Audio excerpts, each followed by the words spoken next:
How's it going, everyone? Today we're going to do a little bike maintenance on the 450.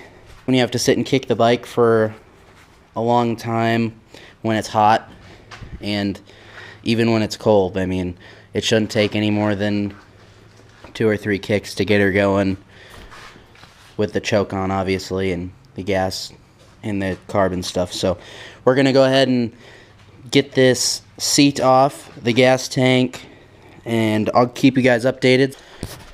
I want to give you guys a little tech tip here for all those people that may not have some of the correct tools that are specific to getting this job done, and one of them is being this hex little cap here to get a socket in there to get it to top dead center with those little lines. I know a lot of people who may work on their bikes or are just doing this job for the first time may not have a hex bit that big, which is totally, I mean, I don't, and I have a toolbox and stuff. I should definitely order one, but here's a little tip for you guys. So what I've learned from going to power sports school, and my teacher, shout out to you, Kent, for teaching me this, is grab a bolt probably the size of this. So as you can see, that fits in there perfect. And then taking 2 wrenches and putting one here, turning it the way to loosen it, while holding it another one with this, and just wrenching on this one here while still holding this one, but you're only going to turn this one here like this and it'll come right off. So there you go.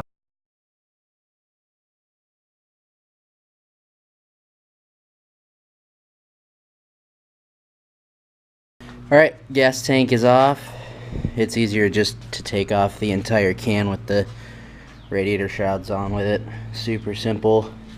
Next, we're going to take off our engine mount here, which consists of a bolt there, bolt down there, and a bolt there. They're all 14 millimeters if you guys needed to know.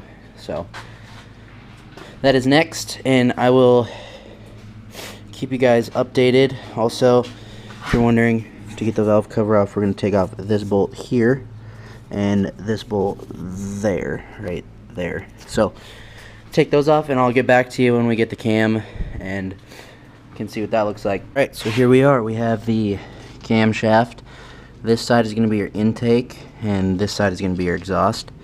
The reason this is obviously, for the people that don't know, is this is going to be your intake side, because there's your intake there, which goes into your carburetor, which sucks air and then obviously fuel, if it comes from the gas tank, down into your carb, and then the venturi, which atomizes it.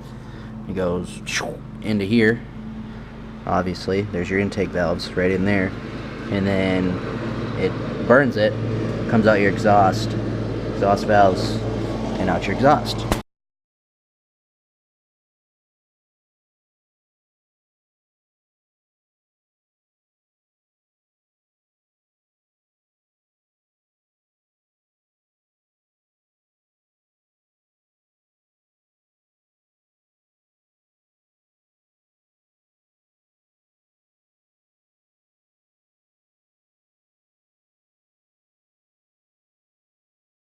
So for these, it's 0.10 to 0.15 millimeters. Show you in the book here. See, intake valve 0.10 to 0.15 millimeters. So we have a 0.102, which is obviously 0.10, a 0.12, and a 0.15. 0.10. Make sure you don't have any grime or crap in there. Just going to fit it in between the valve and the little seat there. I hope you guys can see that, but you can see the shim come through way down underneath there. See it? And it's going in between the camshaft lobe and the little bucket. So that's good. That's good right there at 0.10. Come over here to this side. That one's good. I can tell because I can see it in there. It's just getting held up by something in there, but I can tell.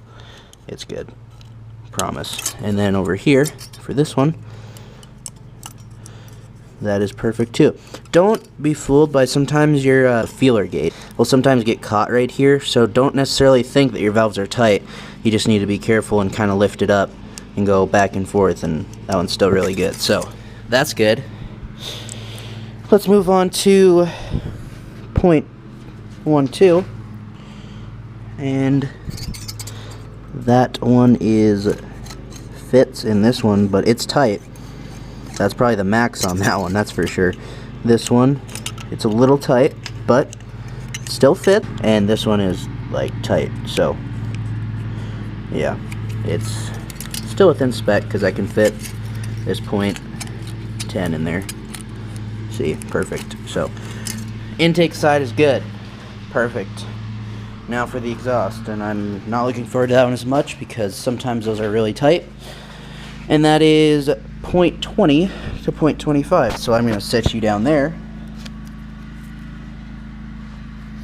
find my .20,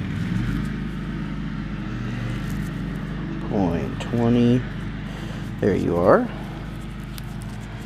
Go right here, .20 to .25, so we have 20, 22, 25.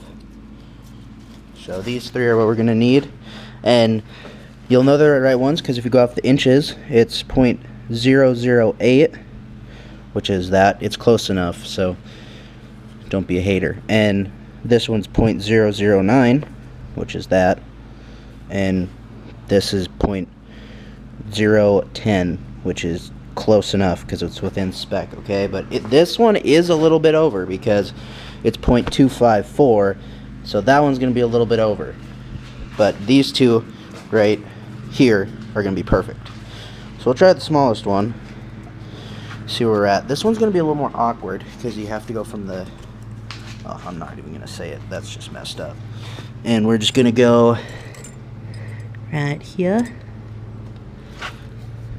Nice and perfect. See? Fits beauty like a flippin' glove. Yummy. And this one. And that's perfect as well. Oh, dang it. Sorry. You guys want to see that sexy arm shot? There you go. Right there. Beauty. Fits like a glove. So, 22. That sucker's going to be tight. Oh, still fits, but she's a little snug. So that one will fit, but it's a little snug. And this side fits. So they're within spec. Wow. We're going to throw it back together. I appreciate you guys so much for watching. And that is how you check valves when these go out of spec, which I'm not sure how long it'll be, but Yamaha does a really good job with their valves and clearances and stuff. I definitely recommend doing it the first probably 20 hours, and then won't worry about it till probably another 30 or so. So there we go. We're gonna slap it back together. I want to thank you guys so much for watching the video, and if you have any questions or need some guidance, go ahead and leave a comment down below. Appreciate you guys watching.